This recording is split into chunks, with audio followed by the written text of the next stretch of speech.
My name is Gabriel Foster. I am 70 years old, and I have learned that family is not about blood. It's about loyalty. Last Sunday at Easter dinner, my son and his wife demanded I sign over my house. When I refused, my daughter-in-law threw her wine glass straight at my face, cutting my cheek to the bone. As the blood ran down my shirt, my son Jason screamed, "You're being selfish!" I just smiled, drove myself to the ER, and texted my lawyer. Phase 1 is complete. What they didn't know is that the entire attack was caught on camera, and I had been waiting for them to make this mistake for 6 months.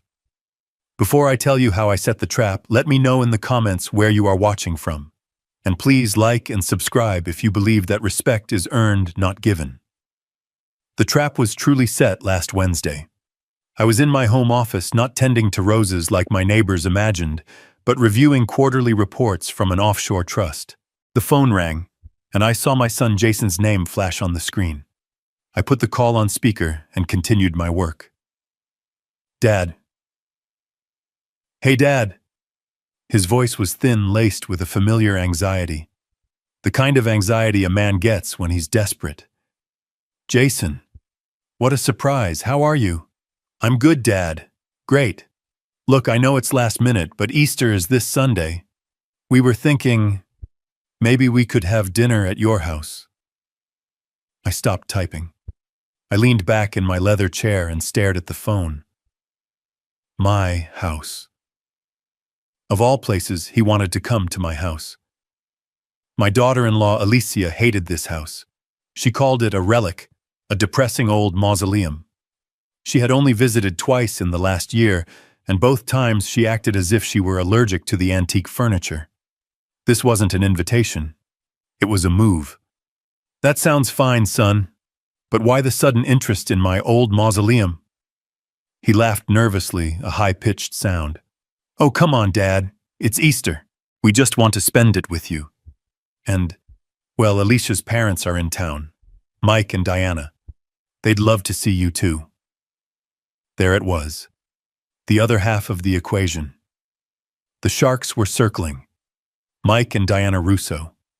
Two people who had perfected the art of living well on other people's money. I knew for a fact they had just filed for a fraudulent bankruptcy in Florida. My son Jason is a good man at his core, or at least he used to be. But he is weak. He's easily manipulated, and he is in deep, deep trouble. I know this because I am not just a simple retired old man. I was for 40 years a senior financial crimes investigator for one of the largest corporate security firms in the world. I don't just see people. I see patterns. And Jason's pattern for the last 6 months was a desperate spiral. I knew he was drowning in over $250,000 of gambling debts. I knew Alicia was spending money she didn't have, likely embezzled from her employer. And I knew they saw me as their solution, their get-out-of-jail-free card. "Dad, you still there?" I smiled. "Of course, son. That sounds wonderful. I would love to host everyone. My home is your home, you know that." "Great, Dad, thanks. We'll see you Sunday around 6. He hung up, and the silence in my office felt heavy. I looked at a photo on my desk. My late wife, Emily. "They're coming for the house, Emily," I whispered. "And I'm going to be ready for them." The trap was officially baited. I immediately picked up my secure line and dialed my lawyer. Ben Carter answered on the first ring. "Ben, it's Gabe. I was wondering when you'd call." His voice crackled. "The Easter invitation." "You're getting good, Ben. Sunday at 6, my house. They're bringing the in-laws." Ben sighed. "Gabe, are you absolutely sure you want to go through with this? We can shut them down right now. We have the proof of Alicia's embezzlement. We have the records of Jason's debts." "No," I said firmly. "It's not enough. If I just cut them off, they'll play the victims. They'll tell the world I'm a cold-hearted old man, abandoning his family. No. I need them to show me who they really are. I need them to make the first move. A move so blatant, so undeniable that no one can defend them." I had learned one thing in 40 years of investigations. Criminals, especially desperate ones, always overplay their hand. The Emily Foster Trust is locked down, right? I asked. Tighter than Fort Knox, Ben assured me. They can't touch a dime of your real money. As far as they know, all you have is this house and your pension. Good. And the surveillance, the pinhole cameras in the living room, the dining room, and your office are active. The microphones are live. Everything is being recorded to a secure cloud server just as you requested. I leaned back. What they don't know, Ben, is that I already fixed Jason's biggest problem. I already paid off his $250,000 marker with that loan shark in Miami. There was a sharp intake of breath on Ben's end. Gave you what, Wenchonko? A month ago, anonymously, I gave him a clean slate. I wanted to see what he would do. Would he come to me, confess, and ask for help to rebuild his life? Or would he see it as a lucky break and double down on his greed? And now he's coming for your house, Ben finished, his voice grim. Now he's coming for the house, I confirmed. He didn't just fail the test, Ben. He's trying to burn the whole school down. For the next 3 days, I played the part of the happy, slightly senile grandfather. I went to the store, bought a large turkey, potatoes, and ingredients for Emily's famous apple pie. I even called Alicia to ask her what wine her parents preferred, knowing full well they were connoisseurs of anything expensive and free. "Oh, Gabe, that's so sweet," she cooed over the phone. "Don't worry about it. We'll bring the wine. We want this to be a perfect evening." I could hear the hidden meaning in her words. Our perfect evening, our new beginning. In my house. Sunday arrived. The house was quiet. I had spent the morning in Emily's garden.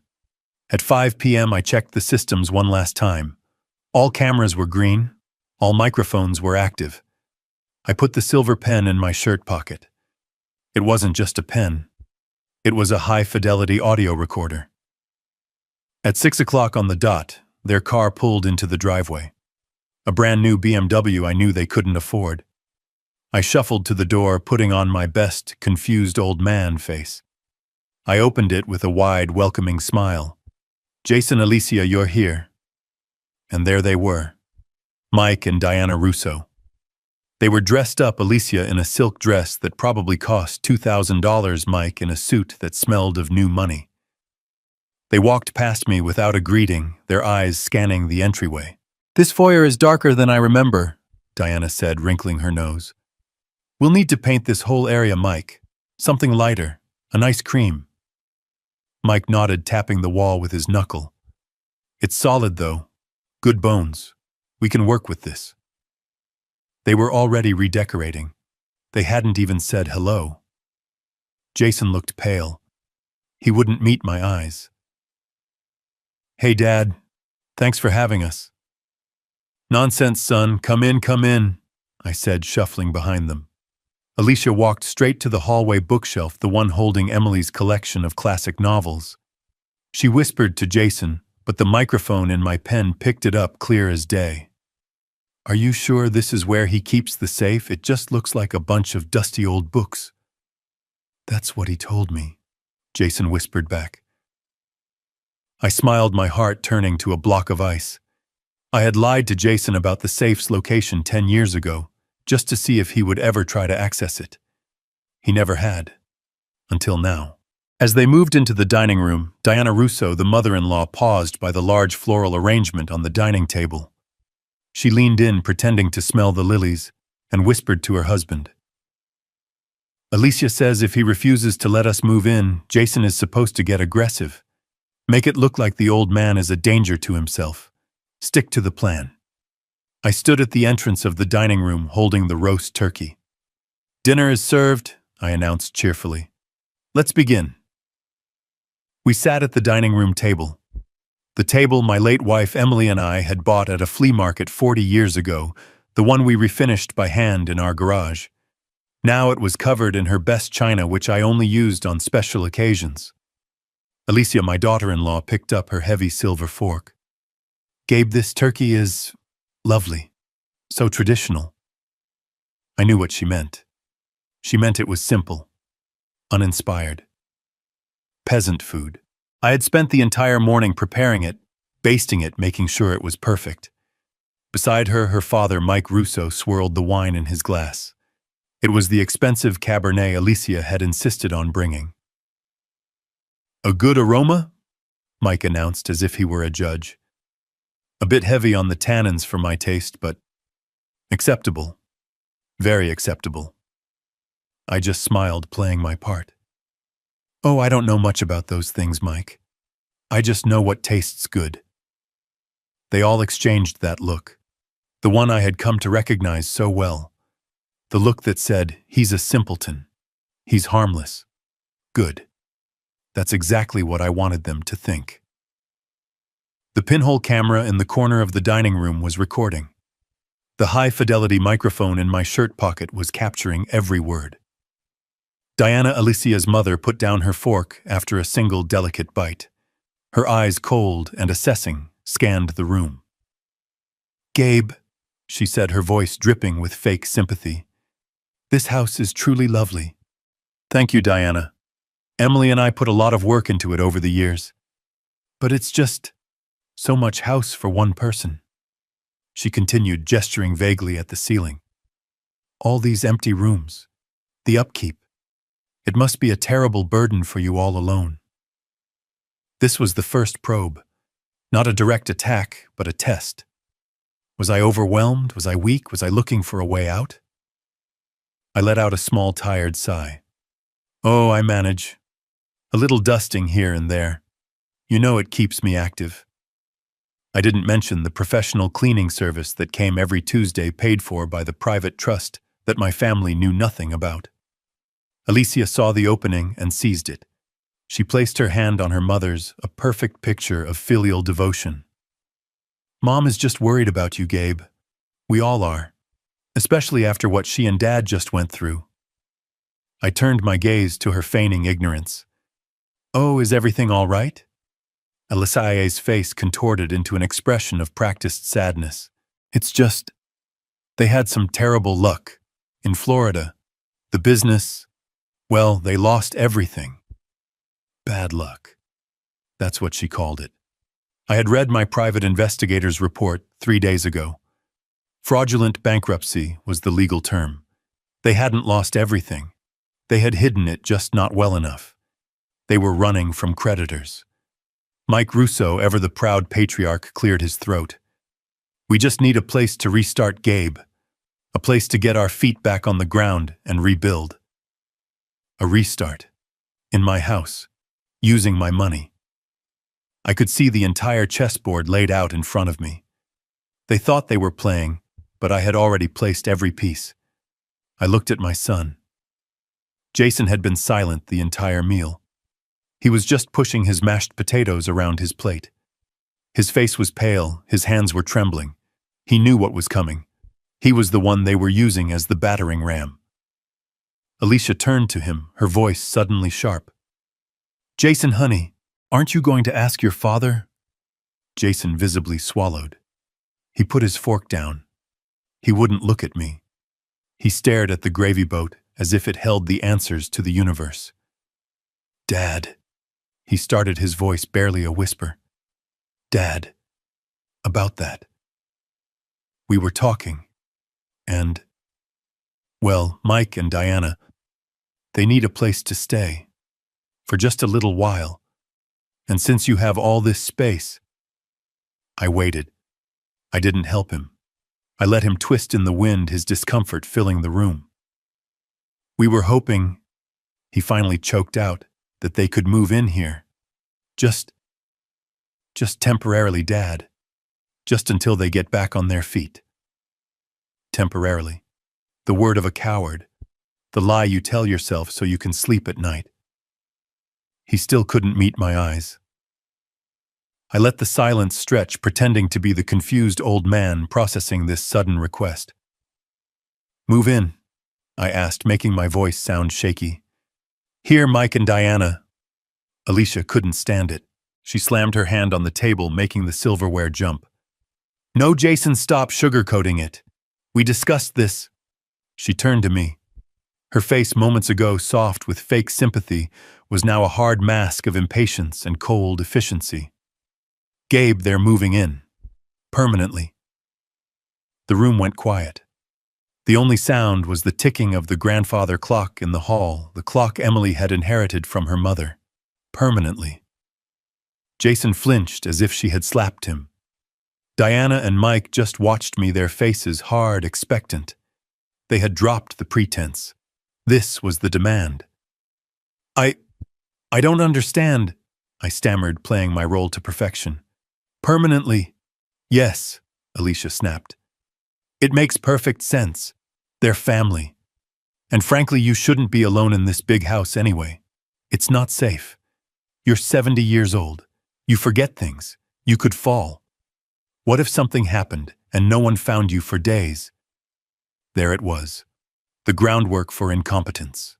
This was exactly what Ben Carter and I had predicted. She was already building the narrative. "So," she continued, taking a breath, "Jason and I have decided.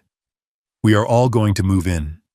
Mike and Diana will take the 2 upstairs guest rooms. And Jason and I, will move into the master suite with you, so." My blood ran cold. The master suite. Emily's room. The room I hadn't let anyone sleep in since she passed. The room that still smelled faintly of her lavender perfume. "It's for the best," Alicia said, her voice softening into a grotesque imitation of kindness. "That way we can manage things for you." I looked at her. Manage things. "Yes. You know." She waved her hand dismissively. "The bills, the investments, the house maintenance. You're getting to that age, Gabe. You shouldn't have to worry about your finances anymore." And there it was. The kill shot. The final piece of their pathetic, transparent plan. Manage your finances. They weren't just coming for the house. They were coming for my name, my signature, my accounts, my entire life. I looked at Jason. My son.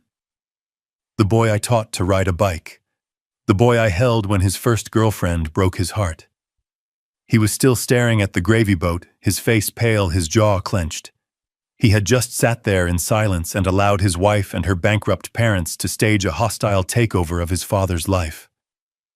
The microphone in my pen was capturing every syllable. The camera in the corner was capturing every greedy, arrogant expression on their faces and every ounce of my son's pathetic cowardice. This was even better than I had imagined. I heard the words, "Manage your finances." The arrogance of it hung in the air, thick and suffocating, more potent than the smell of the turkey. She had finally said it. The quiet part. The real reason for this entire charade. Manage. The word echoed in my mind. The same word I used to hear in boardrooms when a larger company was preparing a hostile takeover of a smaller one. "We're just going to help them manage their assets." It was always a lie. It was always about theft. And here it was at my own dining room table from the mouths of my own family. I looked at Jason, my son. He was still staring at his plate, his face pale. He had just sat there and let his wife, a woman he'd known for 5 years, declare war on his father, the man who had raised him for 45. He said nothing. He didn't defend me. He didn't even look at me. He had become an accomplice in his own home. I thought of Emily. I thought of the 50 years we built this life. I thought of her in the garden, her hands in the soil. I thought of her sitting in that very chair Alicia was now occupying, laughing as I overcooked a steak. This house wasn't just wood and plaster. It was a testament. It was the only thing I had left of her. And they were going to take it. They were going to sleep in her bed. And they were going to use my money to do it. A cold, clear rage settled over me. Not the hot rage of an argument, but the cold, precise anger of an investigator who has just found the final piece of evidence. The camera in the corner was recording. The microphone in my pen was live. They had given me everything I needed. Slowly, deliberately, I placed my knife and fork on the china plate. The sound, a simple clink, was deafening in the sudden silence. Diana and Mike were watching me, their faces expectant. Alicia was smiling a tight, triumphant smile. She thought she had won. She thought the senile old man would simply roll over. I looked up, meeting Alicia's gaze. I let the confused old man mask I had been wearing slip away. I let her see the man I really was.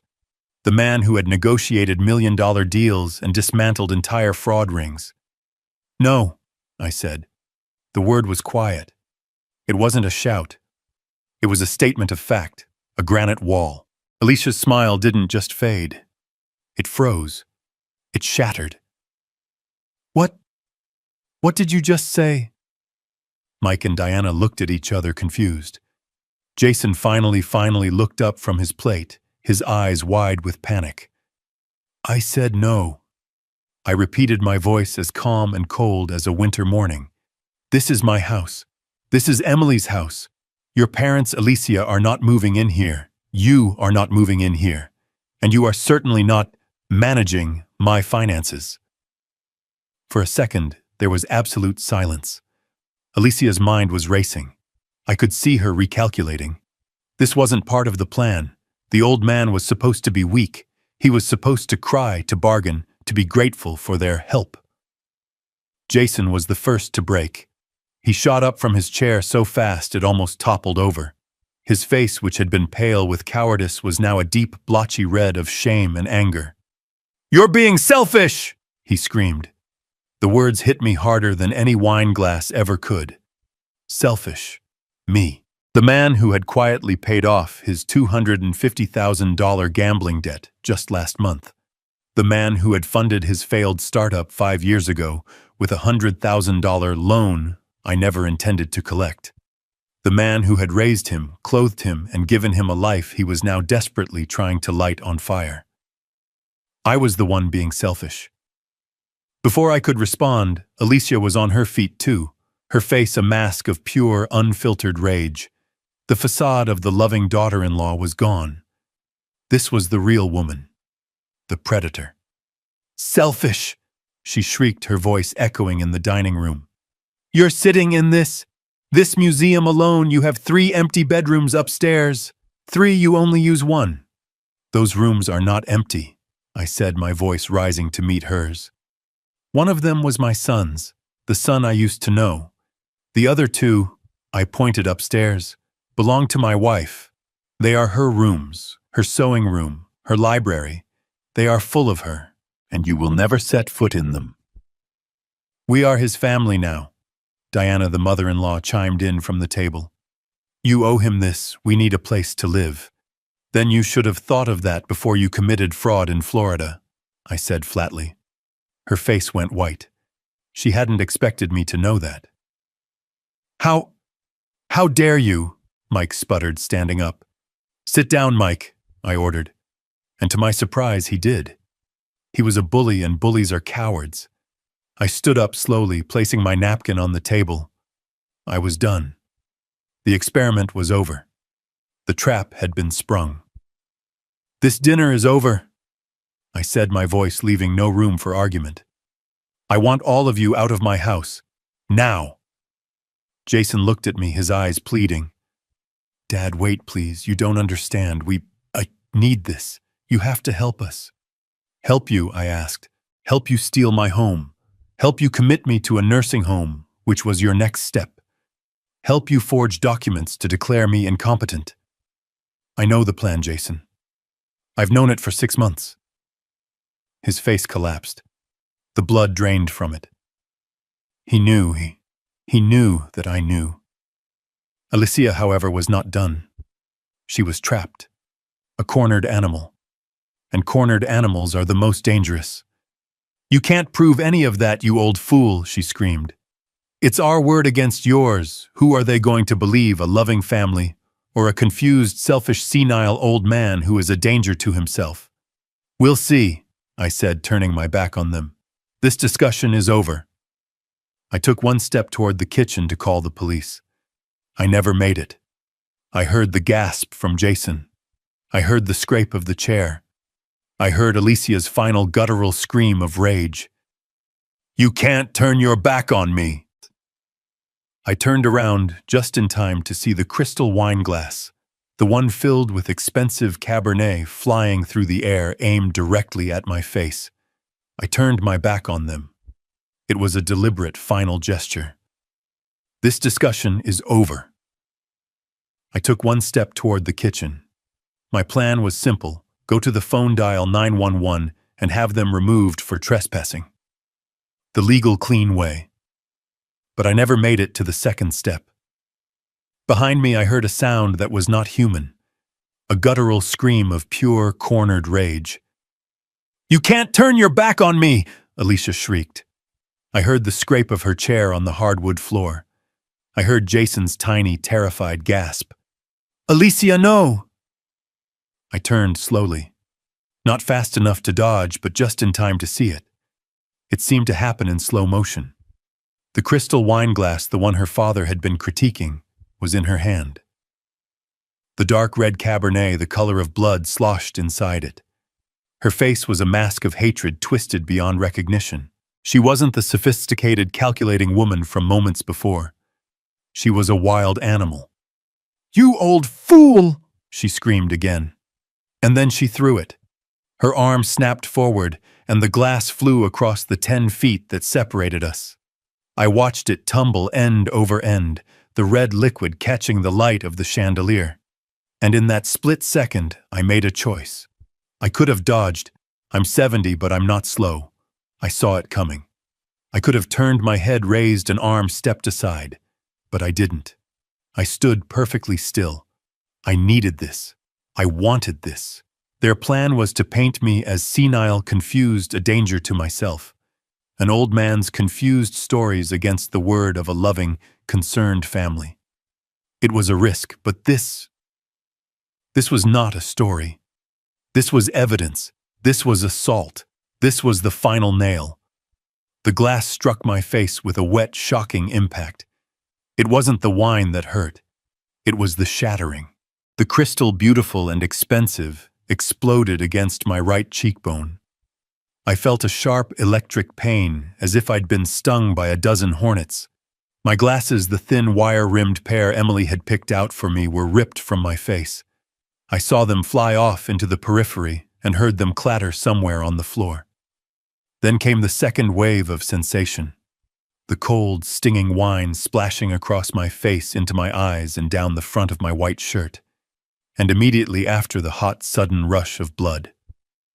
The sharp rim of the glass, the base perhaps, had caught me high on the cheekbone, just under my eye. It wasn't a scratch. It was a cut. A deep one. I could feel the blood, hot and thick, welling up instantly and beginning to trace a path down my face into my mustache and dripping onto my collar. The room went utterly, profoundly silent. The only sound was the drip, drip, drip of my blood onto the polished hardwood floor. I didn't move. I didn't even blink. I just looked at them. Alicia stood frozen, her arm still half raised, her mouth open in a perfect O of shock. She hadn't expected to hit me. Or perhaps she hadn't expected me to let her hit me. She was horrified not by what she had done, but by the fact that she had lost control so completely. Her parents, Mike and Diana, were statues. They weren't rushing to help. They weren't screaming in horror. They were just watching. Their faces were pale, their expressions blank. They were calculating. I could see their minds spinning, trying to figure out how this new variable fit into their plan. It didn't. And Jason, my son. He was pressed against the far wall as if he'd been trying to merge with the wallpaper. He was trembling, his hands clamped over his mouth, his eyes wide with a terror that was completely useless. He looked at the blood on my face, then at his wife, then back at me. He said nothing. He did nothing. He just watched his father bleed. In that moment, any last lingering ember of hope I had for him, any microscopic particle of love I still held, died. It turned to ash and blew away. He was not my son. He was just a coward who shared my name. My cheek was throbbing, a deep, agonizing pulse of pain. The wine stung the open wound. I slowly raised my hand, not to my face, but to my shirt pocket, and retrieved the white linen napkin I had placed there. I brought it up to my cheek and pressed it gently against the cut. The fabric turned dark crimson almost instantly. I held it there, and then looking directly into Alicia's terrified eyes, I smiled. It wasn't a big smile. It was just a small lift at the corners of my mouth. But it was the most terrifying smile I have ever produced. It was the smile of a predator that had just watched its prey in a fit of panic impale itself on a stake. Alicia's face crumpled. The blood drained from it. She finally understood. She didn't know how she had lost, but she knew in that instant that the game was over. I let the silence hang for one more second, letting them soak in the image. The old bleeding man smiling. Then I spoke. My voice was calm, clear, and steady, not a trace of pain or fear. "Thank you, Alicia," I said, my voice cutting through the silence. "You just completed this for me." Her knees buckled.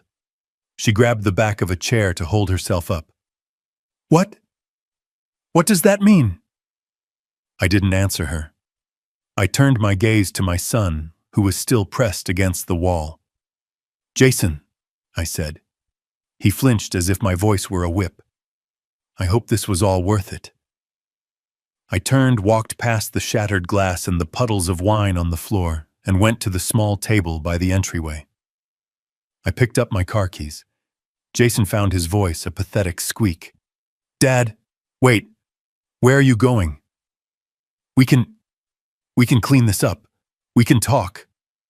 I opened the front door. The cool night air felt good on my face. "I'm going to the emergency room, son," I said, not looking back. "I'll need a report for the police, you understand." I stepped out onto the porch. But you can't," Alicia screamed from the dining room, her voice hysterical. "You can't. We'll say you fell. We'll say you're crazy." I paused at the top of the steps and looked back through the open door. They were all clustered together now, a pathetic tableau of defeated tyrants. "You can say whatever you want," I called out to them. "But the cameras in that dining room, they don't lie. And they've been recording this entire lovely Easter dinner." I didn't wait to see their faces. I walked down the steps, got into my car, started the engine, and pulled out of the driveway, leaving them all behind, in the house that would never, ever be theirs. I didn't speed. I didn't race through yellow lights. I drove my 10-year-old sedan exactly at the speed limit, signaling for a full 3 seconds before each turn. The blood was a problem. The linen napkin I was pressing against my cheek was already soaked through, and I could feel the cold, sticky wetness seeping between my fingers and dripping onto the steering wheel. I turned on the interior light at a stop sign. I tilted the rearview mirror. The wound was worse than I thought. It was a jagged 3-inch gash starting just below my right eye and running down my cheekbone. It was deep. It was bleeding profusely. It was beautiful. A panicked man would have called 911 from the house. A victim would be hysterical, speeding to the hospital, laying on the horn. I, on the other hand, was calmly obeying all traffic laws. I was not a victim. I was an investigator. And I was on my way to file Exhibit A. I pulled into the ambulance bay at St. Jude's emergency room. I parked neatly, turned off the car, and walked calmly through the automatic doors. The triage nurse, a young woman with tired eyes, looked up from her computer and gasped. "Oh my God, sir. What happened? Did you fall, sir? Sit down." She rushed toward me with a wheelchair. I held up my free hand. "I did not fall, and I am fine to walk." I stood in front of her desk, letting the bright fluorescent lights illuminate my bloody face and my wine-stained shirt. This was the most important part. The first report. "My name," I said, my voice clear and steady, "is Gabriel Foster. My date of birth is October 19th, 1955. At approximately 6:45 p.m. this evening at my primary residence, my daughter-in-law Alicia Foster assaulted me. She threw a crystal wine glass at my face. I am here to be treated, and I need you to notify the hospital police. I wish to file a report. The nurse's face changed. The pity was gone, replaced by professional shock. This was no longer a clumsy old man. This was a crime scene. Of course, Mr. Foster. Immediately. She buzzed me through the doors while simultaneously picking up the phone to page security and the on-call doctor. The chain of custody had begun. I was taken to a private room. A young resident, Dr. Chen, rushed in, his eyes wide. Mr. Foster, I'm Dr. Chen. Let's get that cleaned up and see what we're dealing with. That looks nasty. He reached toward me with a sterile wipe. I leaned back out of his reach. Before you touch me, doctor. He froze, confused. Sir, you're bleeding. I understand that. But before you clean, stitch, or treat this wound in any way, I need photos. High-resolution photos. I need you to document the laceration exactly as it is right now. I also need you to document my shirt. I was told the police are on their way. Dr. Chen looked at the nurse, who nodded. He understood immediately. Of course, protocol. This is an assault. He turned to the nurse. Get the kit. Document the wound angle depth and note any potential glass fragments. And take photos of his shirt for the wine splatter pattern. For the next 5 minutes, I sat under the harsh light as the nurse took pictures. Flash, flash, flash. Each flash was another lock clicking shut on the cage I was building for Alicia. This is what you can't argue with.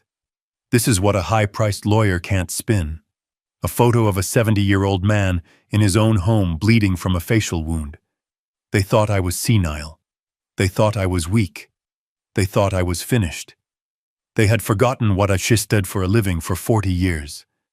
I didn't just balance books. I hunted monsters. The kind of monsters who wore expensive suits, who bankrupted companies, and who, it turns out, sometimes even shared your last name. I sat there calm as the doctor finally began to clean the wound.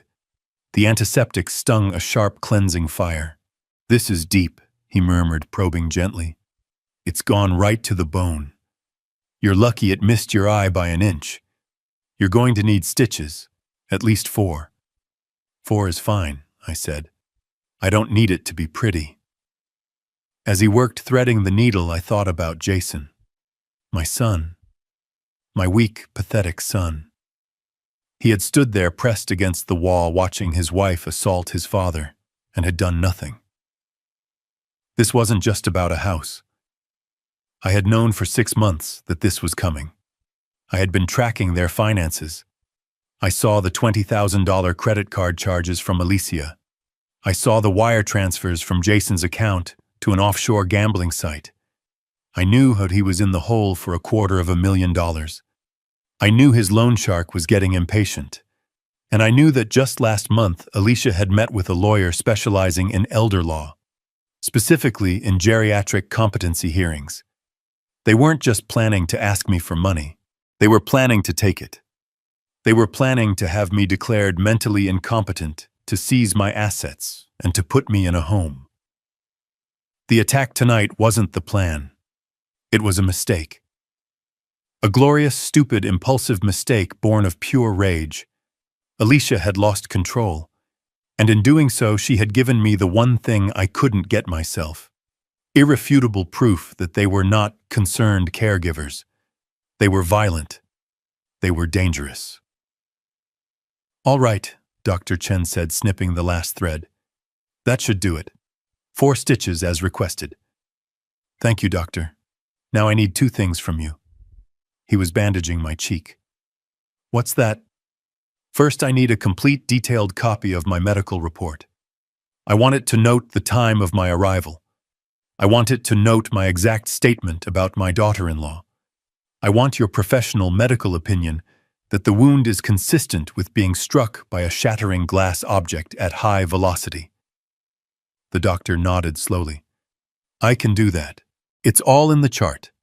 And the second thing, I need a fully itemized bill for this visit. The nurse looked up from her computer. Sir, your Medicare and your supplemental insurance will cover all of this. I am not using insurance, I stated clearly. I am paying for this entire visit out of pocket. Right now. I want a paper trail. I want a receipt showing that I, Gabriel Foster, personally paid for the damages inflicted upon me by Alicia Foster. It took them another 30 minutes to process the paperwork. I waited patiently. I didn't check my phone. I didn't call Ben. I just sat there, a 70-year-old man, with a freshly stitched face, feeling more calm and in control than I had in a year. Finally, the nurse returned with a large envelope. Inside was the detailed report copies of the photographs and the bill stamped across the front in red ink, paid in full. I tucked the envelope securely into the inside pocket of my blazer. As I walked out of the ER, I saw the 2 police officers who had taken my initial statement. They were talking to Ben Carter, who had just arrived. Ben looked at me, his eyes scanning my face, then the bandage. He gave a single slow nod. He understood. "Gabe," he said, walking over. "Are you all right?" "I'm perfect, Ben," I said. I patted the envelope in my pocket. Phase 1 is truly complete. Now it's time for Phase 2. Let's go and let them panic. The doctor had finished his work. The nurse handed me the large manila envelope. I could feel the weight of it. The official photographs of my wound. The detailed 8-page medical report. The bill stamped paid in full in aggressive red ink. Exhibit A. My hand was steady as I took it. The adrenaline from the attack had faded, replaced by something else. A cold, quiet, methodical focus. It was a feeling I recognized. It was the feeling I used to get right before a raid, right before we dismantled a decades-long financial conspiracy. The hunt was on. I pulled out my phone. The screen was smeared with my own drying blood from the drive over. How fitting. They thought I was a victim. A victim would be crying. A victim would be calling Jason, begging for an explanation, for an apology. A victim would be weak. I am not a victim. I am an investigator. I opened my secure messaging app, the one Ben Carter had installed 6 months ago. My thumbs, steady as a surgeon's, typed out the message. Ben, Phase 1 is complete. I am at St. Jude ER Room 3. 4 stitches. Wound documented by staff. Photos taken. Medical report secured. Bill paid in full. I hit send. I thought about what they were doing right now back at the house. Were they celebrating, panicked, cleaning the blood off the floor, huh? My blood. I imagined Alicia scrubbing the floor, furious, humiliated. I imagined Jason pacing, wringing his hands, the picture of useless cowardice. I imagined Mike and Diana Russo, the 2 vultures who had started this, already calculating their next move. He said there were cameras. I could almost hear Alicia shrieking. Did he mean it? It didn't matter. Whether they believed me or not, they were trapped. My phone buzzed. Ben. The ER is mandated to report a violent assault. The officers should be there any minute. I am 5 minutes out. Remember the plan, Gabe. Do not press charges. Not yet. I typed back a single letter. Why? Of course I wouldn't press charges. Not yet. That would be far too simple. That would be mercy. Pressing charges now would show my hand. It would mean I was fighting back. No. I needed them to believe I was broken. I needed them to believe I was a terrified old man too scared to do anything. I needed them to get comfortable. I needed them to get arrogant. I needed them to make more mistakes. The curtain to my ER room slid open with a rattle of plastic rings. 2 uniformed officers stepped in. One was older Officer Riley with a gray mustache and the exhausted, cynical eyes of a man who had seen everything. The other was younger Officer Chen, alert with a notepad already in his hand. "Mr. Gabriel Foster," Officer Riley asked. His voice was a low rumble. I adopted the mask. I slumped my shoulders. I looked down at my hands. I let my voice tremble just a little. Yes, that's me. We received a call from the triage nurse. Officer Chen said, his eyes scanning my bandaged face. She stated you reported an assault, that you were struck in the face with a glass object. I nodded, not meeting his gaze. Yes, but it was a misunderstanding, a family argument. It got out of hand. Officer Riley let out a heavy sigh. He had seen this 1,000 times. The victim already making excuses for the abuser. Sir, this, he pointed to my face, is not a misunderstanding. The doctor's report states laceration to the bone consistent with high-velocity impact from a weaponized object. Sir, we need you to tell us exactly what happened. Who did this to you? I took a shaky breath. It was my daughter-in-law, Alicia Foster. Your daughter-in-law, Riley repeated, writing it down. And what was the argument about? Just family things, I whispered. She's been under a lot of stress. Her parents are visiting. I don't think she meant to do it. She just snapped. She didn't mean it. My internal voice was sharp, sarcastic. She didn't mean to scream that I was a selfish old fool. She didn't mean to demand my house. She didn't mean to throw a 1-pound chunk of crystal at my eye. Oh, she meant it. She had just failed to finish the job. Mr. Foster, Officer Riley said, his tone softening with a frustration I recognized. The frustration of dealing with a victim who won't save himself. Sir, in our experience, when someone snaps like this, it's not the first time. And it won't be the last. This is a very serious assault. We can go to the house right now and arrest Alicia Foster. He leaned in a little. Sir, do you wish to press charges? This was it. The pivot. The single most important moment of Phase 2. I looked at him, my eyes wide with what I hoped looked like pure, unadulterated terror. I let a tear well up.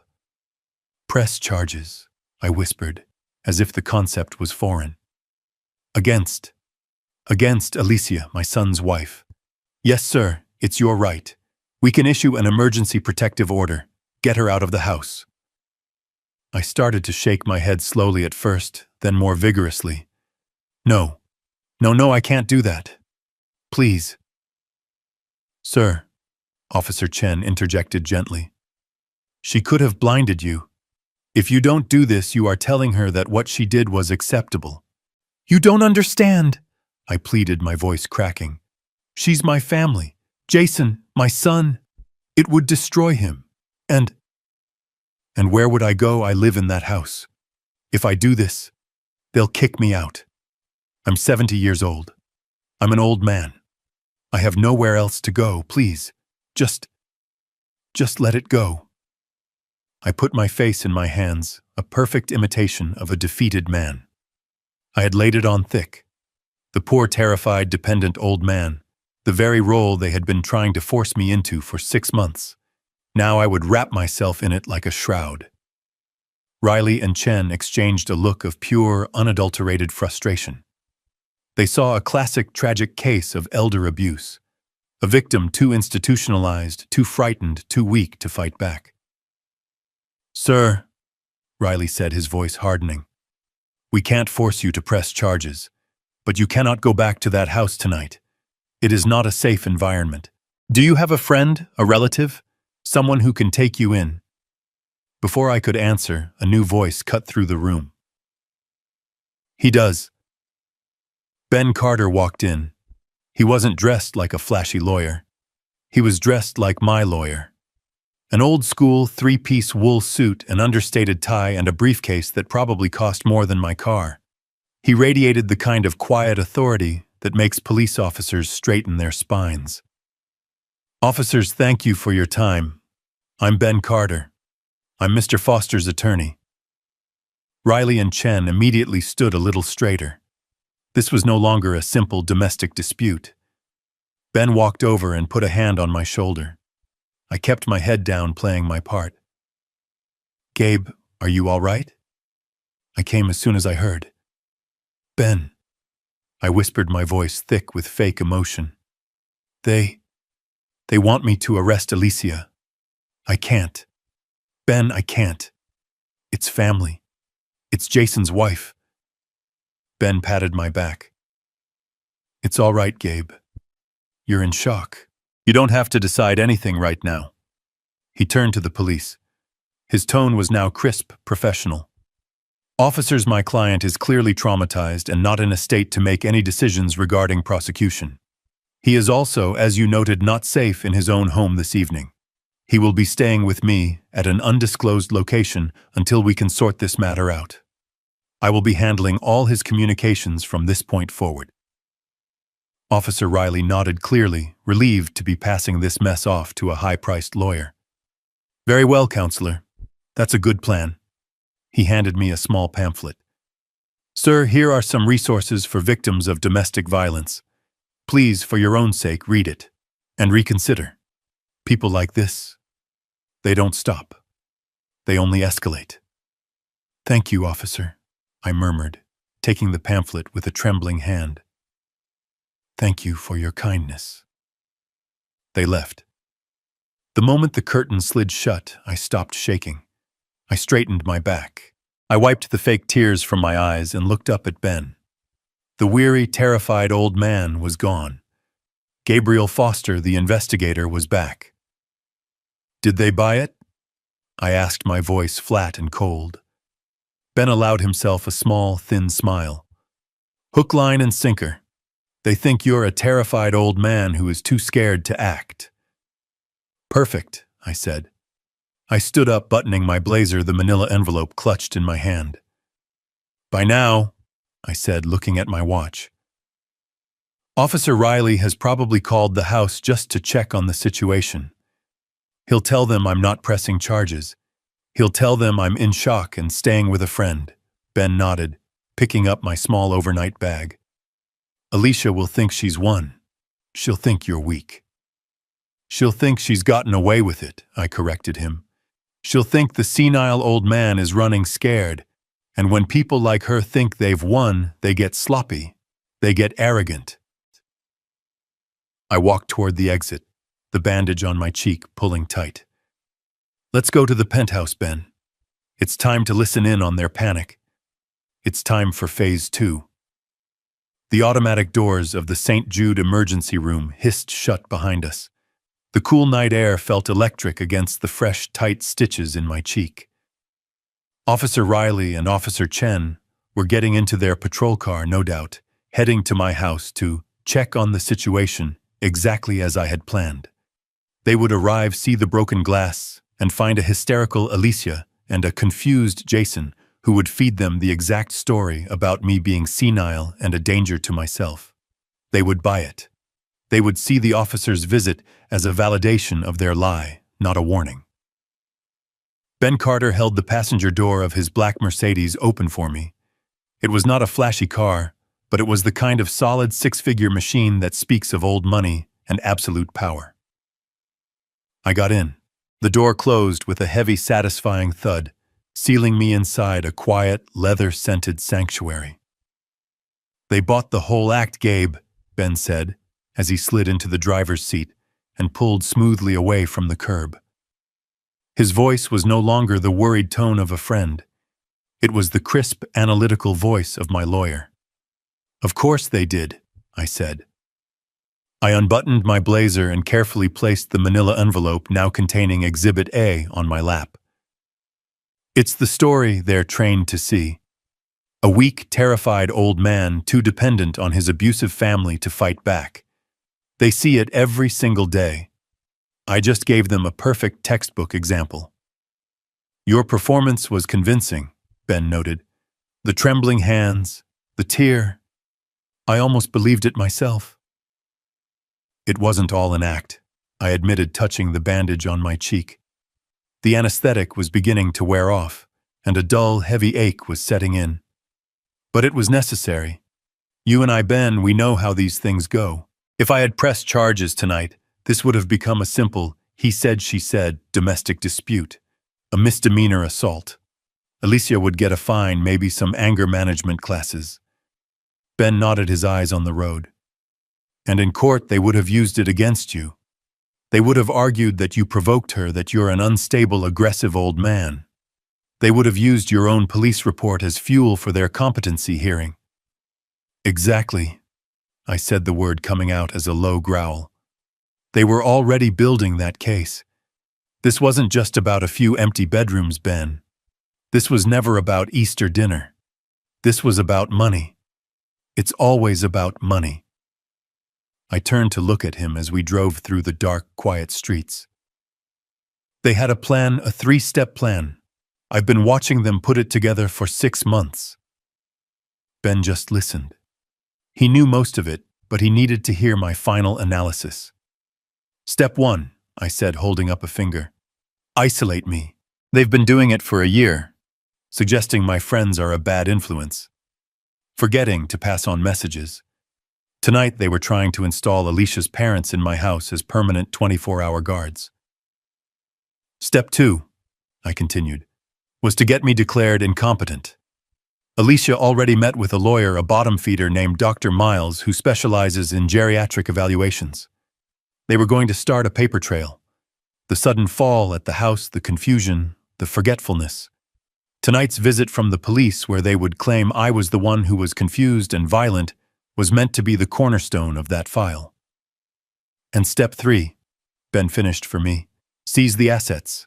Once you're declared incompetent, they get power of attorney, sell the house, and drain every account you have. Every account they know about, I corrected him, which is just the house and my local pension account. They're amateurs. They're greedy, stupid, and desperate. Ben turned onto the freeway, the car accelerating with a smooth, powerful hum. How desperate, Gabe! You saw the reports. You know the numbers. I know them by heart, I said, closing my eyes, reciting the facts. My son Jason is in debt for $250,000 to a loan shark in Miami, a man who doesn't accept late payments. Jason has been gambling his life away for a year, and the deadline to pay is next Friday. And the daughter-in-law, Ben prompted. Alicia is worse. She's not just weak like Jason. She's malignant. She's been embezzling from her employer. $50,000 over the last quarter. They're doing an audit next week. She knows she's going to be caught. She's a rat in a trap, and she'll do anything to get out. Ben whistled softly. So this isn't just about greed. It's about survival. They're not just trying to get rich. They're trying to avoid prison or a pair of broken legs. Which is why I couldn't just cut them off, I explained. Desperate people don't just go away. They escalate. If I had simply refused their request tonight, what would have happened next week? A mysterious fire in my house, a tragic fall down the stairs that actually does kill me? No. I couldn't let them control the narrative or the timeline. I tapped the envelope on my lap. Tonight, Alicia lost control. She escalated in the most idiotic, public, and provable way possible. She didn't just snap. She handed me the weapon I needed to end this on my terms. She thinks I'm a confused old man who ran to a friend's house, I said. She thinks I'm sitting in your guest room right now crying into a cup of tea. She thinks she has time. She'll wake up tomorrow, call Dr. Miles, and accelerate her plan to have me committed using my flight as proof of my instability. Ben smiled. When in reality you're at the Four Seasons penthouse suite drinking single malt scotch and watching a live feed from every camera in your house. Exactly, I said as the gleaming tower of the hotel came into view. She thinks I'm a danger to myself. The truth is, I'm a danger to her. The police report is filed. The medical evidence is secure. My legal team is on alert. And the targets have no idea they're already in the crosshairs. Ben pulled the car into the private underground garage, a guard nodding at him as we passed. Gabe, Ben said, putting the car in park. You know I paid off Jason's gambling debt. You know I gave him a clean slate a month ago. He didn't have to do this. He had a way out. I know, Ben, I said, my voice heavy for the first time. He had a clean slate. He was free. The $250,000 was gone. He could have confessed. He could have started over. I opened the car door and stepped out, the sterile garage air feeling cold. But he didn't. He didn't want a clean slate. He wanted more. He wanted the house. He wanted Alicia. He wanted the easy life he thought I owed him. He saw my generosity not as a gift, but as a weakness to be exploited. I looked at my old friend. Tonight wasn't just about stopping a crime, Ben. It was about confirming a tragedy. My son is gone. And that's a wound no doctor can stitch up. I adjusted my blazer, the blood-stained shirt hidden beneath it. Let's go upstairs. I want to be watching when they get home from the police station. The panic should be just about setting in. Ben Carter's Mercedes was silent as a tomb as we sliced through the city. He didn't speak, he just drove. He understood that I needed these moments to transition from the wounded old man in the ER to the man I was now, the man I had always been. I did not go home. Going home was what they expected.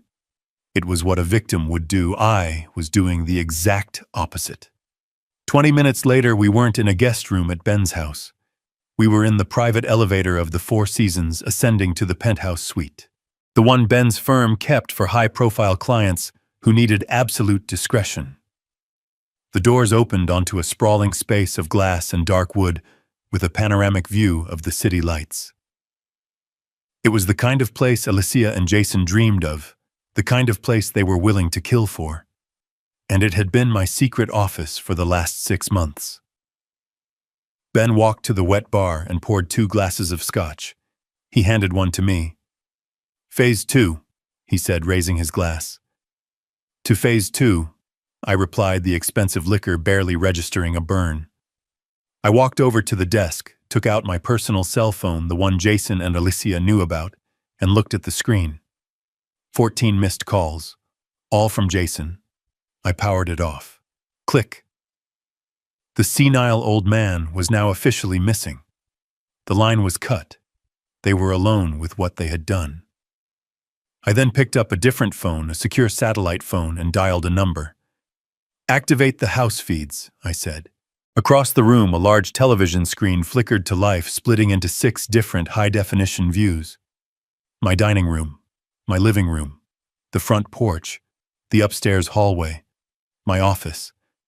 And there they were. The camera in the dining room showed a scene of absolute chaos. My blood was a dark stain on the hardwood floor. Shards of crystal were everywhere. Alicia was pacing, her hands in her hair, her expensive dress stained with my blood and her wine. "He said cameras!" She was shrieking. Her voice came through the audio feed crystal clear. "Where are the cameras? Jason, did you see any cameras?" Jason was slumped in a chair, his head in his hands. I don't know. He was just talking. Maybe he was bluffing. Old people bluff." "He went to the ER, you idiot," Mike Russo shouted, his face purple. "He's talking to police right now. You assaulted him, you stupid, impulsive girl." "Me," Alicia spun on him. "You were the one pushing this. Get the house, Alicia. Get the money." "Shut up, all of you," Diana screamed. "Someone's coming." I watched on the monitor as headlights swept across the living room window. A police patrol car. Right on cue. I sipped my scotch. "Showtime," I murmured. We watched as Jason and Alicia scrambled to compose themselves. Alicia wiped her face, trying to look like a concerned, crying wife. Jason ran to the door. The porch camera showed Officer Riley and Officer Chen, the same 2 men I had just spoken to. "Mr. Foster?" Riley asked. "Yes, officer, thank God you're here," Jason said, his voice a pathetic whine. "It's my father. We're so worried." "We've already met your father, sir. At the hospital. He's being treated for a severe facial laceration." I watched Alicia appear behind Jason, her eyes red, her hands clasped. "Oh, thank heavens, he's safe. Did he tell you what happened? He fell. He tripped on the rug. He was holding his wine glass and he fell right on it." And the lie was so blatant, so perfectly delivered. I had to give her credit. Ma'am, Officer Riley said, his voice flat. That's not what he told us. He told us you threw the glass at him. Alicia burst into perfectly timed tears. He what? How could he say that? Officer, you have to understand. He's sick. He's been so confused lately. He's 70 years old. He forgets things. He gets angry. He says things that don't make sense. We've been trying to get him help. Jason jumped in, nodding vigorously. It's true, officer. He's been paranoid. He's a danger to himself. We're his only family, and we're just trying to take care of him. We would never ever hurt him. I looked at Ben. He was smiling. And there it is, Huss, Ben said quietly. They've just lied to 2 police officers. They've officially filed a false report. And they've confirmed their entire strategy on a police body cam. On the screen, Officer Riley looked skeptical, but he was just a patrolman. He refused to press charges, ma'am. He said he was scared and was going to stay with a friend. Alicia's face registered a flash of pure triumph. Scared. He was scared of her. Oh, the poor man, she sobbed. He's just so confused. Thank you for telling us, officer. We'll try to find him. We just want him to be safe. The officers left. Jason closed the door. Alicia's tears stopped instantly. She turned to Jason, her eyes blazing. He's running. The old fool is running scared. Find out which friend he's with. And call Dr. Miles now. We're accelerating the timeline.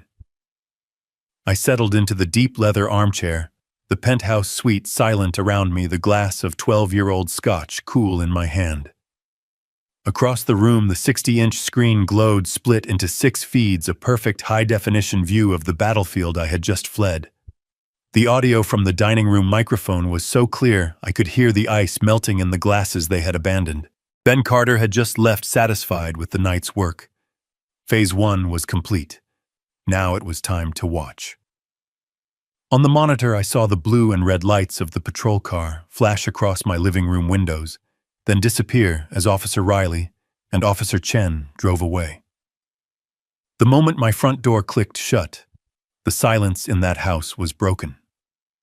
Alicia, who had been a picture of tearful, victimized concern for the police, transformed. Her face pale and angelic for the officers turned into a mask of pure reptilian rage. I watched her spin around and shove Jason hard against the wall. He called the cops! She shrieked, her voice a low, vicious hiss.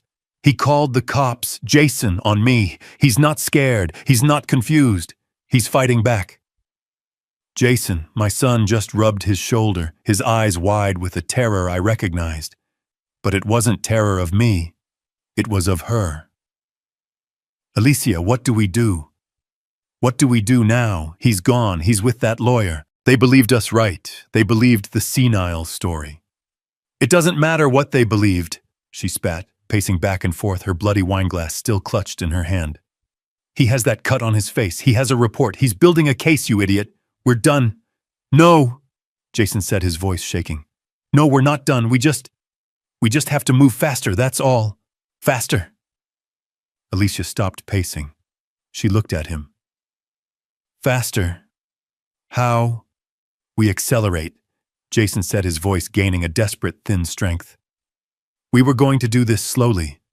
We were going to build the incompetency case over weeks. We don't have weeks. We have hours. We have to make sure that by tomorrow morning, he is the crazy one, not us.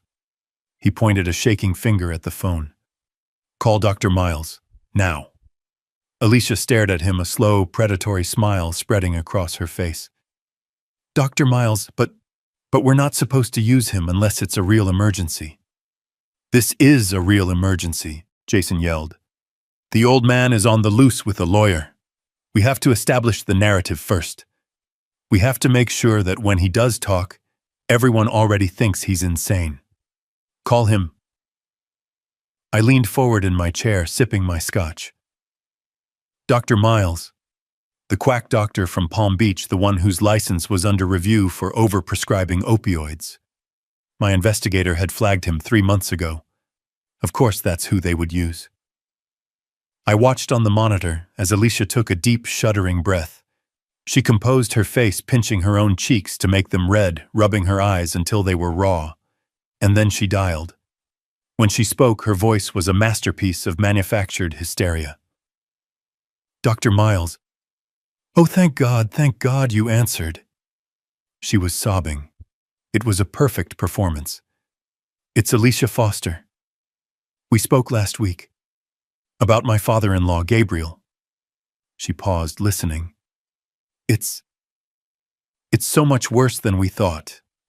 He's had a complete psychotic break. He got violent. He threw his wine glass against the wall and he fell on it." I almost choked on my drink. "He fell on it. Brilliant." "Yes. He cut his face. He's bleeding. We tried to help him. We tried to calm him down, but he hit me, doctor. He hit me and then he ran away." She was building her own counter-assault charge. Smart, but not smart enough. "He's missing," she cried into the phone. "He's 70 years old, he's bleeding, he's confused, and he's out there alone. We're terrified he's going to hurt himself or someone else." Yes, we need you to file the paperwork. The emergency competency hearing, the psychiatric hold, immediately. We'll pay, of course, we'll pay your full fee. Double. Just, please find him. Get him into a secure facility where he can't hurt himself." She hung up the phone. The tears stopped instantly. Her face was cold calm. "Done," she said to Jason. "The petition will be filed in the morning.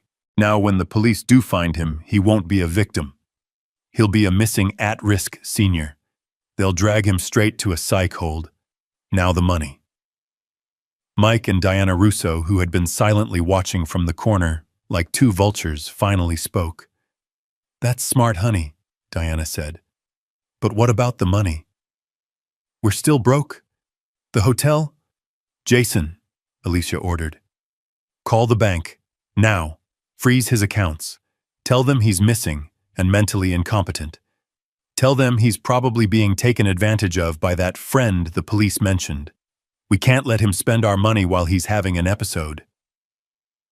Our money. The sheer breathtaking audacity of it. I watched Jason, my son, pull out his phone. He was trembling, but he dialed. He was a puppet, and she was pulling every string. "Yes, hello, my name is Jason Foster. I'm calling about my father's account. Gabriel Foster. Account number." He rattled off the number I had given him when he was 21, the one for his college expenses. The allowance account. The decoy. I need to report an emergency," he stammered. "My father is mentally unwell. He's had a breakdown. He's missing. You need to freeze his accounts immediately. He's not in his right mind." Jason paused, listening. I could see the confusion on his face. What do you mean you can't discuss the account with me?" He listened again, his face going from pale to a sickly green. "No. That's not possible. What do you mean he was just there? He's missing, I just told you." Another long, agonizing pause. Jason looked like he was going to be sick. A trust. What trust? What are you talking about? What do you mean the account is empty? Where did the money go? You have to tell me." He was yelling now, pure panic in his voice. "What do you mean I'm not an authorized party? I am his son. I am his only—" He stopped. He listened for one final terrible moment. Then he slowly lowered the phone from his ear. He didn't hang up. He just let his arm drop to his side. "Jason," Alicia asked, her voice sharp. "Jason, what is it?" He turned to look at her, his eyes dead. He knew. Jason whispered the words barely audible. "He knew we were coming. The bank manager. David. He said my father was in this morning. He said he moved all his assets into a private trust. He said the account is empty. There's nothing left." It's all gone. I watched the four of them on the porch camera. They looked like a pack of stray dogs, wet, desperate, and dangerous. Jason, my son, was shaking his face a sickly pale gray under the porch light. Alicia, his wife, was vibrating with a rage so intense I could practically feel it through the screen. Her parents, Mike and Diana Russo, just looked defeated, their brief fantasy of inheriting my life collapsing around them. The loan sharks. Jason must have gotten the call. The final call. The one where they stop asking politely. "They're coming, Alicia!" I heard Jason stammer, his voice captured perfectly by the microphone I'd installed in the porch light fixture 6 months ago. They're not going to wait. They said tonight." Alicia's head snapped toward him. "Then we're not waiting either. He's not here. He's hiding at his lawyer's house like a coward. He abandoned the house. We have to get in, now." "Get in," Mike Russo said, his voice a pathetic squeak. "The police were just here. The old man has lawyers." "He's an old man," Alicia shrieked, her voice cracking. "He's senile. He's not thinking straight. He has cash in there. I know it. Or jewelry. Or the real bank documents.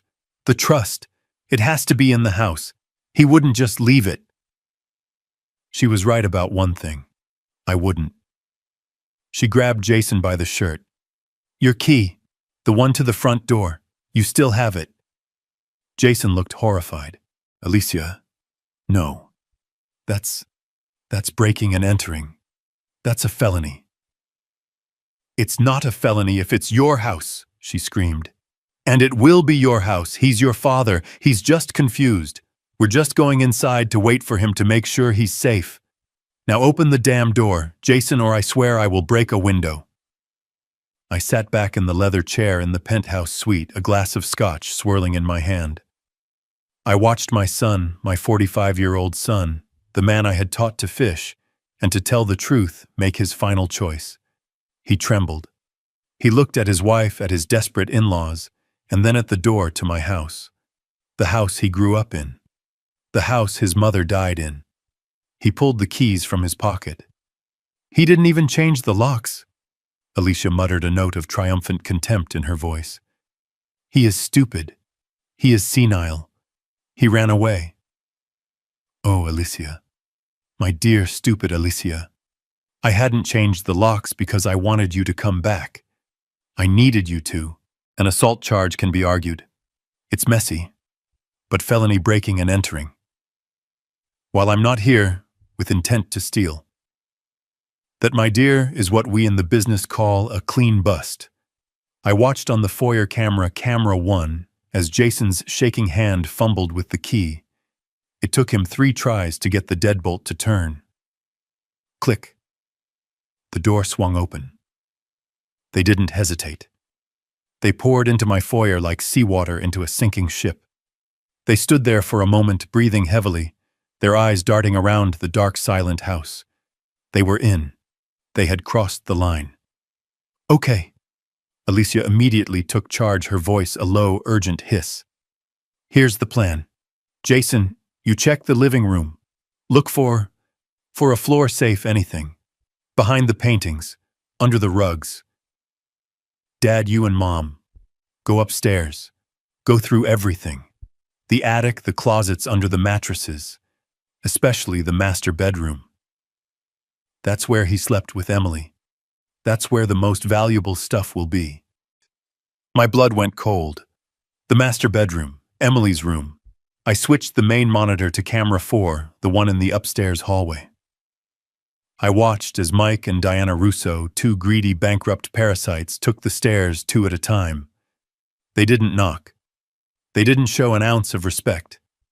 They shoved open the door to the master bedroom, my bedroom.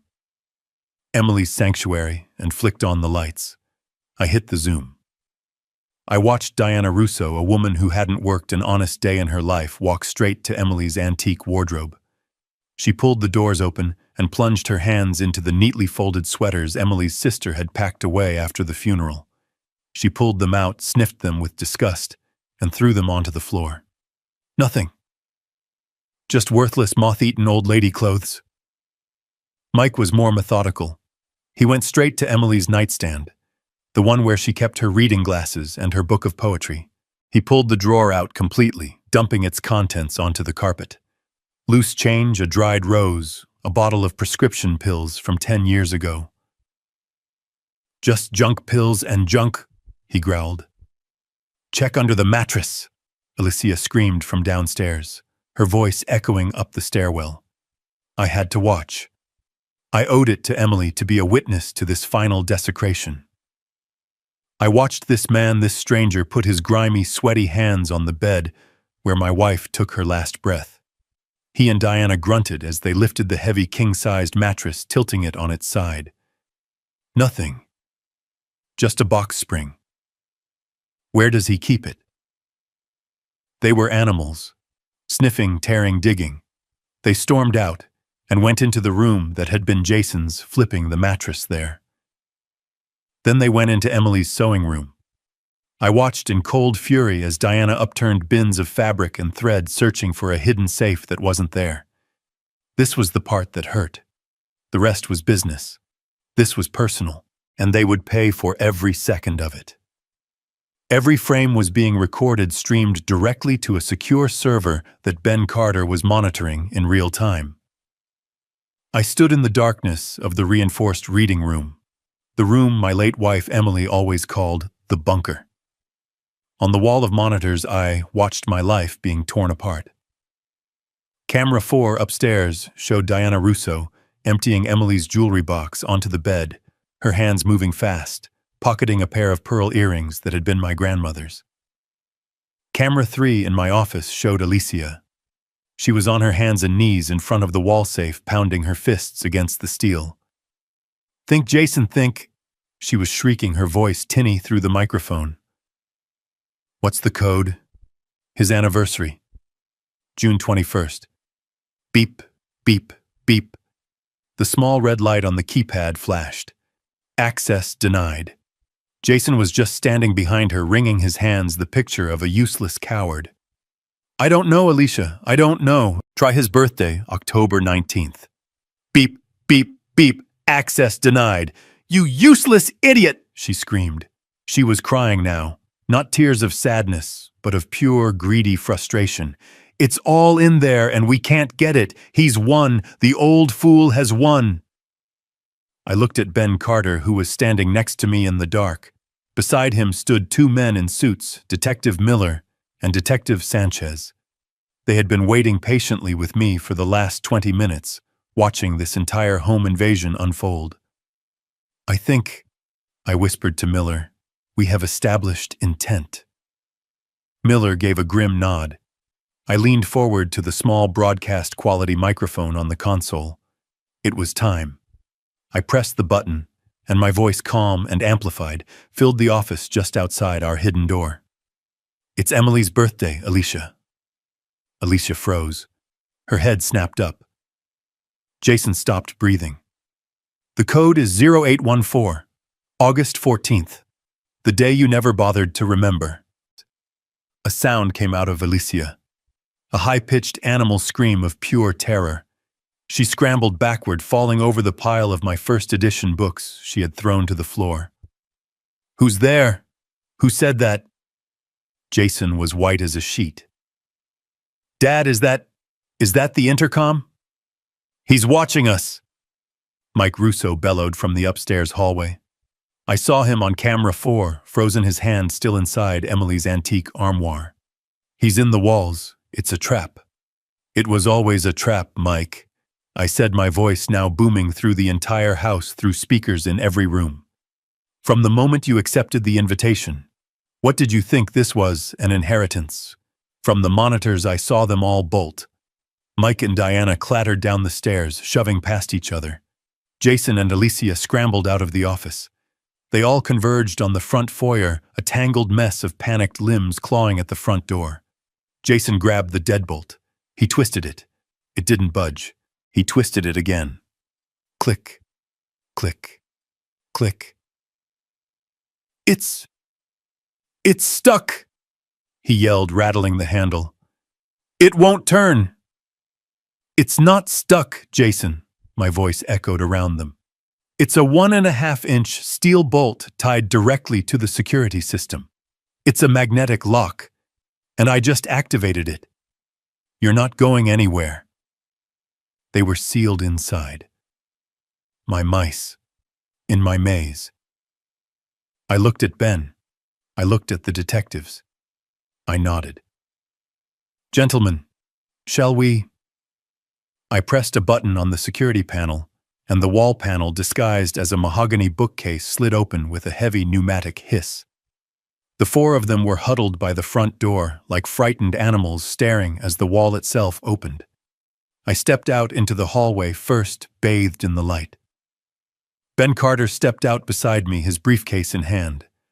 Detective Miller and Detective Sanchez stepped out behind us, their badges clearly visible, their hands resting calmly on their belts. "Hello, family," I said. Jason made a small choking sound. "Dad, you were here. The whole time, the hotel. I let out a small laugh. "The Four Seasons. Oh, that was just a reservation, son. A digital breadcrumb for you to follow, to make you believe I was running scared. You thought I'd run, you thought I'd hide." I took a step closer. They flinched. "I wasn't hiding, Jason. I was waiting. I was waiting right here in my wife's reading room. The room you all thought was just a closet. I needed you here. I needed you to cross this threshold on your own. I needed you to commit a felony. And you did. All of you. Magnificently." Mike Russo, the blustering coward, puffed up his chest, a pathetic attempt at authority. "Now hold on, we're family. We were worried. We came to check on you. We thought you were missing." "Jason has a key. This is a misunderstanding. A misunderstanding." Detective Miller said, his voice like gravel. He stepped past me. "Is that what you call this?" He held up a small evidence bag. "My colleague who has been upstairs found this in your pocket, Mrs. Russo." Diana Russo let out a small squeak, and her hands flew to her coat, where Emily's pearl earrings used to be. "You were worried," Miller continued. "So you decided to help yourself to the family heirlooms, and you, sir," he looked at Mike. "Were you worried when you were trying to pry the back off the paintings in the master bedroom?" Ben Carter stepped forward, holding a thick legal document. "Jason Foster, Alicia Foster, Mike Russo, Diana Russo." His voice was the one he used in depositions, the one that meant the fight was already over. It was the voice of pure, inevitable consequence. "You are all under arrest for felony breaking and entering, attempted grand larceny, and conspiracy to commit fraud." "Fraud!" Alicia shrieked, finding her voice. "You can't prove that. We were just...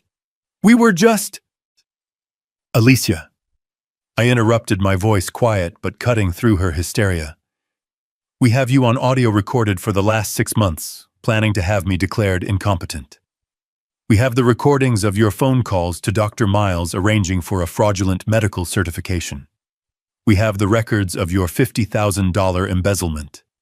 We have the records of Jason's $250,000 gambling debt." I paused, letting the weight of the words settle on them. I then turned my full attention to my daughter-in-law. Ben cleared his throat. "Oh, and Alicia Foster, you have an additional very serious charge. Assault with a deadly weapon, level 2, for this." I raised my hand and slowly, deliberately pointed to the fresh, dark stitches on my right cheek, the badge of honor she had given me just hours before. "The district attorney is very interested in that one, especially since you lied about it to 2 uniformed police officers claiming I was the one who was violent. That, my dear, adds filing a false police report to your rapidly growing list of problems." Alicia looked at the stitches. She looked at the detectives. She looked at me. And in that moment, she finally truly understood. She had never been in control. She was just a greedy, desperate amateur who had walked right into a trap set by a professional. Her entire world built on lies and arrogance had just evaporated. Detective Miller was professional. He didn't raise his voice. He simply took out the handcuffs. Jason Foster, you are under arrest. Please turn around and place your hands behind your back. It was the sound of the metal, the sharp, cold click-clack of the handcuffs that finally broke my son. His knees buckled. He didn't just kneel. He collapsed, all the strings cut, folding in on himself in a pathetic heap by the front door. No, no, no, please. He sobbed, a raw animal sound of pure terror. Please, you don't understand. Detective Sanchez, who was cuffing Alicia, didn't even blink. You can tell us all about it downtown, sir. You don't understand! Jason screamed, his voice cracking. He wasn't talking to me. He wasn't talking to his wife. He was pleading with the detectives, his last hope. She made me. I didn't have a choice. Everyone has a choice, Miller said, pulling Jason's hands back. No, I didn't. Jason's confession spilled out, in a desperate, ugly rush, the words tumbling over each other. I owe money, okay, a lot of money, $250,000. They're not bankers. They're from Miami. They're going to kill me. They told me I had until Friday. They're going to kill me. He was weeping openly now, snot and tears running down his face. This wasn't about greed. This was about my life. I had to get the money. Don't you see? I had to. Alicia, who was being pulled to her feet by the other detective, just stared at him. You what? Mike and Diana Russo, cuffed and lined up against the wall, looked horrified. They didn't care about our family drama, but they knew what kind of men Jason was talking about. Jason was still on his knees, looking up at Miller like he was a god. Please, you have to protect me. You can't let them send me to jail. They'll find me. They'll kill me. I had been silent this whole time, just watching this final pathetic unraveling. I had given him so many opportunities to be a man, and this is what he chose. I let out a small sigh. The sound cut through his sobbing. No, Jason, I said, my voice quiet. They won't kill you. He froze. His head snapped up, his tear-filled eyes finally meeting mine. His entire body was trembling. What did you say? I repeated, walking one step closer. They are not going to kill you. The men from Miami. The loan sharks. Your $250,000 problem. It's gone. Jason just stared at me, his mouth half open, not comprehending. What do you mean it's gone? I looked at him, my son, this 45-year-old stranger kneeling in my foyer in handcuffs. And I delivered the final fatal blow. I said, my voice flat and devoid of all emotion, that I paid it. I paid it all, the full $250,000. I wired the money anonymously from an offshore account. Your debt was cleared 1 week ago. The color didn't just drain from his face. It was as if his entire soul had been vacuumed out of his body. He stopped trembling. He just stopped. He knelt there, paralyzed, a hollow shell. The detectives paused, holding him, sensing this was something more than a simple arrest. Alicia let out a strangled gasp. You paid it a week ago. Yes, I said, never taking my eyes off Jason. I did. I've known about his debt for 6 months, Alicia. I've known about your embezzlement. I've known about your parents' fraudulent bankruptcy. I've known everything. Jason's eyes were searching mine, desperate for an answer he couldn't grasp. But if you paid it, why this? I knelt down just once to be on his level, to look him in the eye as a father one last time. Because I was testing you, son. I whispered, my voice thick with a sadness so profound it almost choked me. I cleared your debt. I gave you a clean slate. I wiped away your single biggest, most terrifying problem. I gave you your life back, free and clear. I could see that the dawning catastrophic horror in his eyes as he finally understood. I wanted to see what you would do with it, I continued. I wanted to see what kind of man you really were. Would you come to me humbled and confess? Would you apologize? Would you take this second chance and try to rebuild your life to be a better husband, a better son? I stood up slowly, my old knees cracking. I gave you a miracle, Jason. I gave you a way out. And what did you do? I pointed to my bandaged, stitched-up cheek.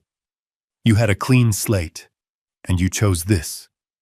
You chose her. You chose to break into my home, to rip apart my wife's memory, and to attack me, for money you didn't even need anymore. I watched the last light in my son's eyes go out. He understood. It wasn't just a trap. It was a test. And he had failed it in the most spectacular, damning way possible. Get him out of my house, I said to the detective, turning my back on him for the last time. Detective Miller pulled Jason to his feet. He was a dead weight, a sack of shame and terror. He just kept muttering it over and over. He paid it, a week ago. He was broken, but Alicia was not.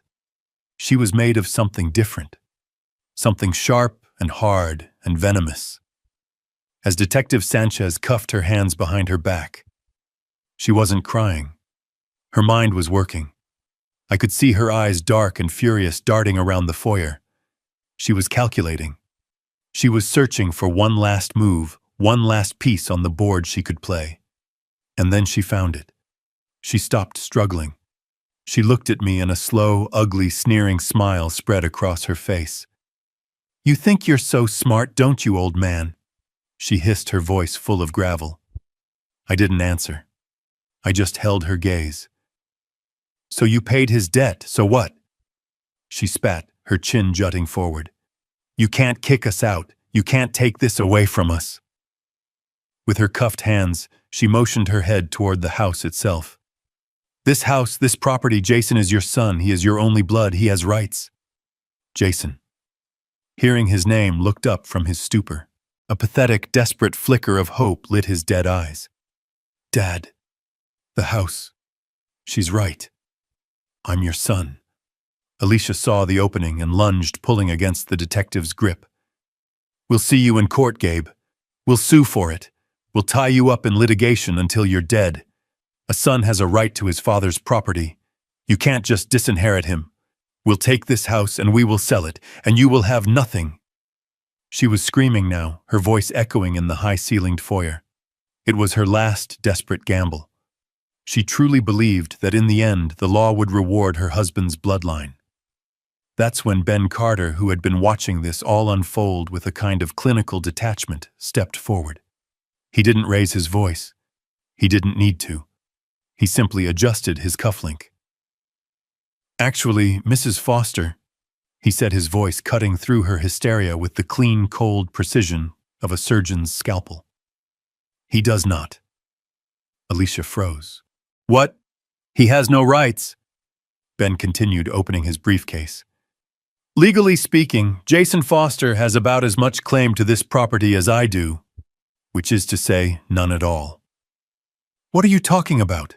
Alicia shrieked, looking wildly at Jason, then back at Ben. He's his son. He was my son, I said, my voice quiet. But he made a choice 5 years ago. I walked past the detectives.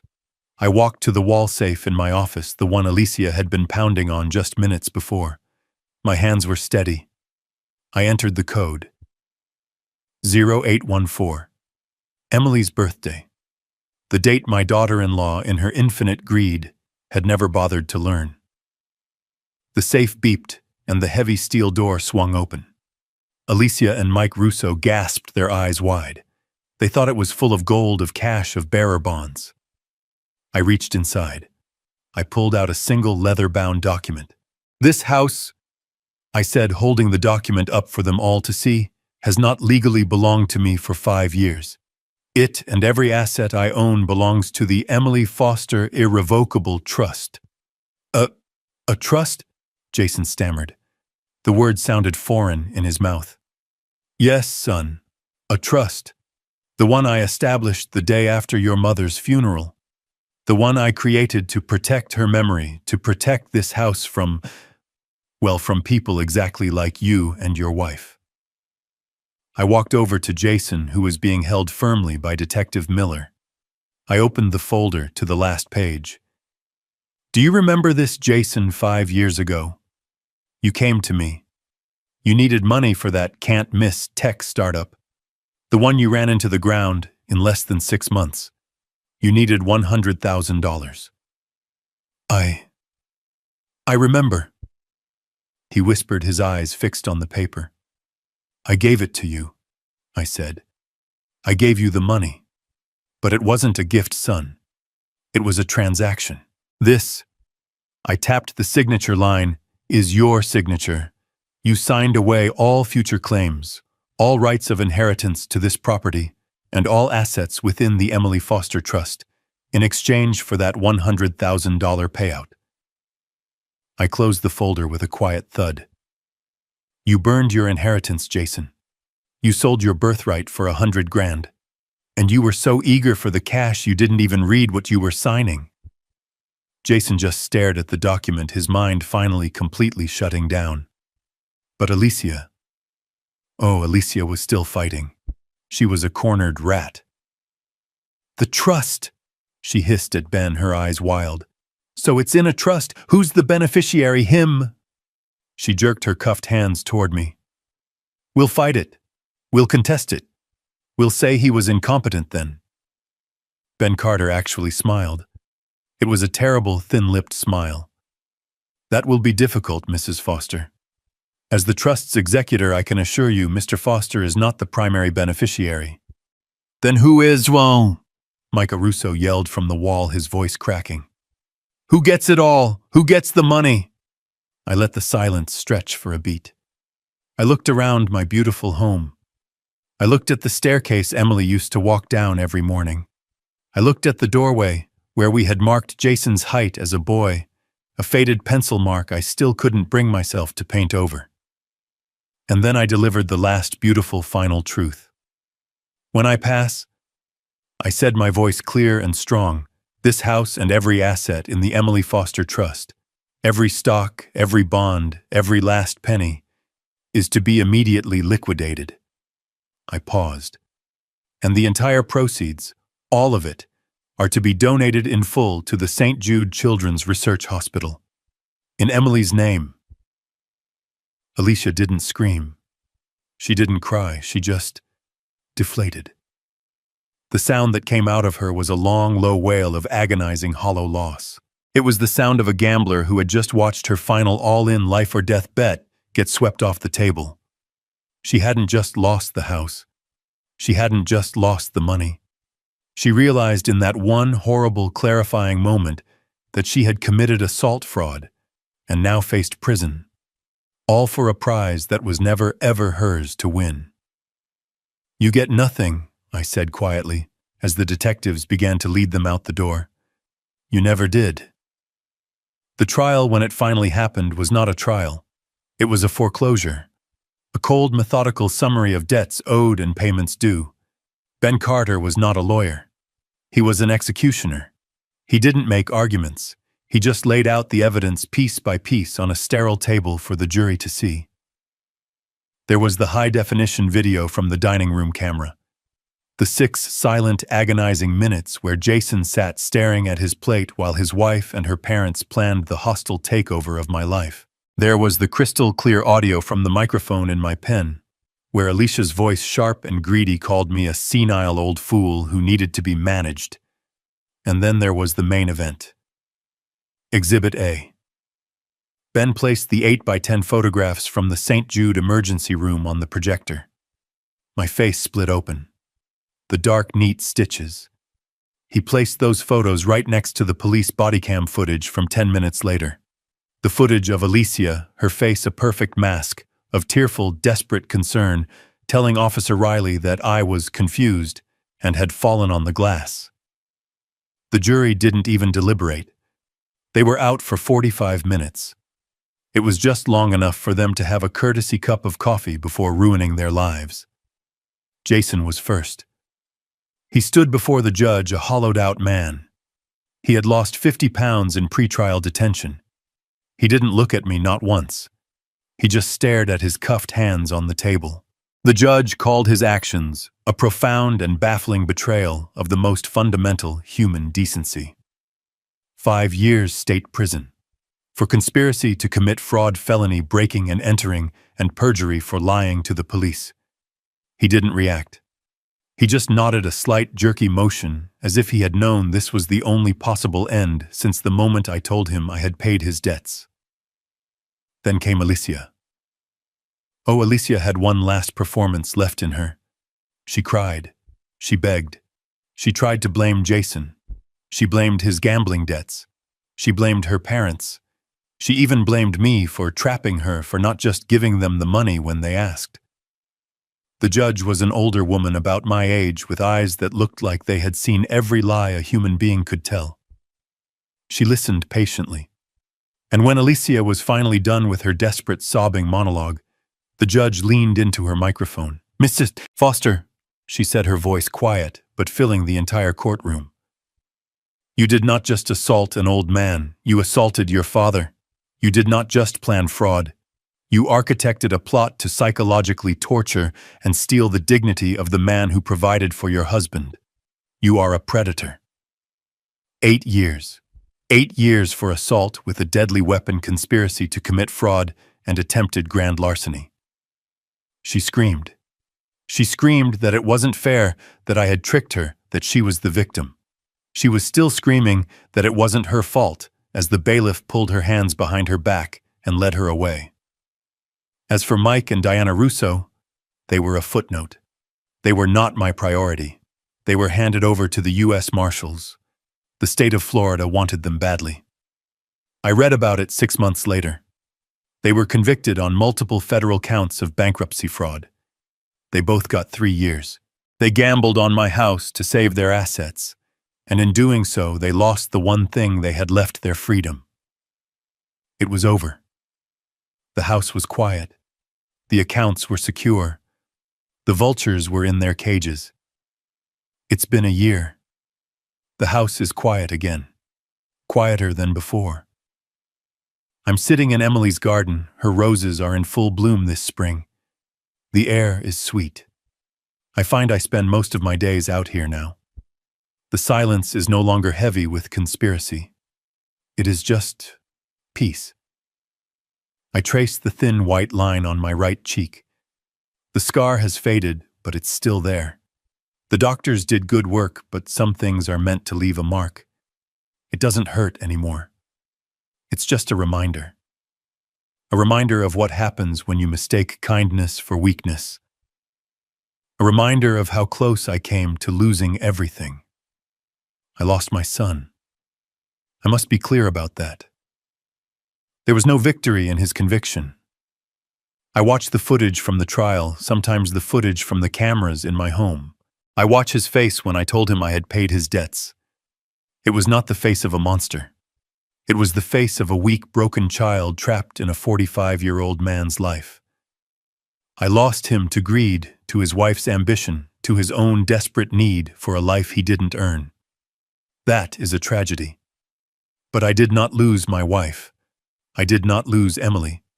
I protected her memory. I protected this house, this garden, this sanctuary she built. They did not get to sell it. They did not get to sleep in her bed or throw her books on the floor. Her memory remains intact. Her legacy is safe. And now so are many others. The Emily Foster Irrevocable Trust did its job. With the house and its assets secured, I used my own personal wealth, the money they never knew I had, to start something new. I sit on the board of that foundation now. It's called the Foster Foundation for Elder Protection. Ben Carter runs it, of course. We use my 40 years of experience as an investigator and his 50 years as a lawyer to provide free legal aid to seniors who are being financially or legally abused by their own families. Last week, we helped an 80-year-old woman in Ohio stop her grandchildren from having her declared incompetent so they could sell her farm. Her case was agonizingly familiar. But this time, when she called for help, someone answered. My son is in prison. My daughter-in-law is in another. They are ghosts. But I am here. in Emily's garden. The work is done. Justice in its own cold and imperfect way has been served. My plan, my final investigation. It's complete. Phase 2 and the final phase of my old life is over. The house is quiet. And I am at last at peace. What this entire ordeal taught me is a painful but necessary lesson. Kindness without boundaries is an open invitation for abuse. I spent years believing that love was enough, that my son would eventually find his way. But love cannot cure greed, and weakness is a choice. True strength isn't about how loud you can yell. It's about how long you can stay silent, how carefully you can plan, and having the courage to protect your peace, even if it means cutting away a part of your own heart. Never let anyone, especially family, mistake your quiet dignity for weakness. What would you have done in my position? Let me know your thoughts in the comments below, and please like and subscribe for more stories just like this one.